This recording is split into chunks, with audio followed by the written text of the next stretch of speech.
Welcome back to Prajna's tasty treat channel. So ನಾನಿವತ್ತು ಯಾವ ರೀತಿಯಾಗಿ ಕ್ರಿಸ್ಪಿ ಕಾರ್ನ್ ರೆಸಿಪಿಯನ್ನು ಮನೆಯಲ್ಲೇ ಮಾಡ್ಬೋದು ಅಂತ ನಿಮ್ಮ ಮುಂದೆ ಹೇಳ್ತಾ ಇದ್ದೇನೆ. ನಾನಿಲ್ಲಿ 2 ಜೋಳನ ತೆಗೆದುಕೊಂಡು ಅದನ್ನು ಬಿಡಿಸ್ಕೊಂಡಿಟ್ಟಿದ್ದೇನೆ. ಹಾಗೇನೆ ಅದಕ್ಕೆ ಬಿಸಿಯಾಗಿರೋ ನೀರನ್ನು ಹಾಕ್ಕೊಳ್ಬೇಕು. ಇದರ ಜೊತೆಗೆ ಸ್ವಲ್ಪ ಉಪ್ಪನ್ನು ಕೂಡ ಹಾಕಿಬಿಟ್ಟು 10 ಮಿನಿಟ್ಸ್ ಹಾಗೇನೆ ಬಿಟ್ಬಿಡಿ.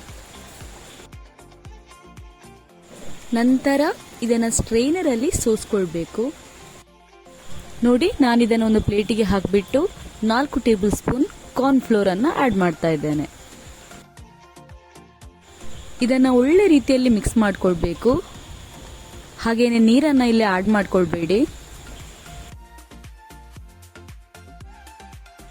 ನಂತರ ಒಂದು ಪ್ಯಾನ್ಗೆ ತೆಂಗಿನ ಎಣ್ಣೆಯನ್ನು ಹಾಕ್ತಾ ಇದ್ದೇನೆ.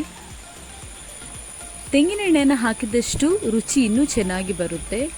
ಈಗ ಎಣ್ಣೆ ಬಿಸಿ ಆಗಿದೆ. ಈಗ ಸ್ವಲ್ಪ ಸ್ವಲ್ಪನೇ ಕಾರ್ನನ್ನು ಹಾಕಿಬಿಟ್ಟು ಫ್ರೈ ಮಾಡ್ಕೊಳ್ಬೇಕು. ಈ ಥರ ಕ್ರಿಸ್ಪಿಯಾಗಿ ಬರೋವರೆಗೂ ಫ್ರೈ ಮಾಡ್ಕೊಳ್ಬೇಕು.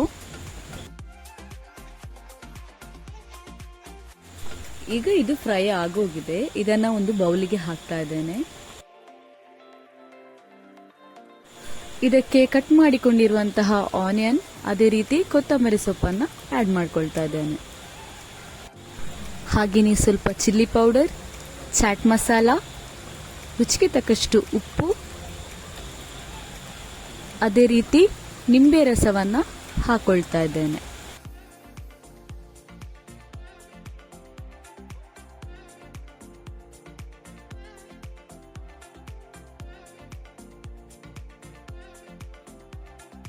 ನಂತರ ಇದನ್ನು ಮಿಕ್ಸ್ ಮಾಡಿ ಸರ್ವಿಂಗ್ ಬೌಲ್ಗೆ ಹಾಕೊಳ್ಬೇಕು.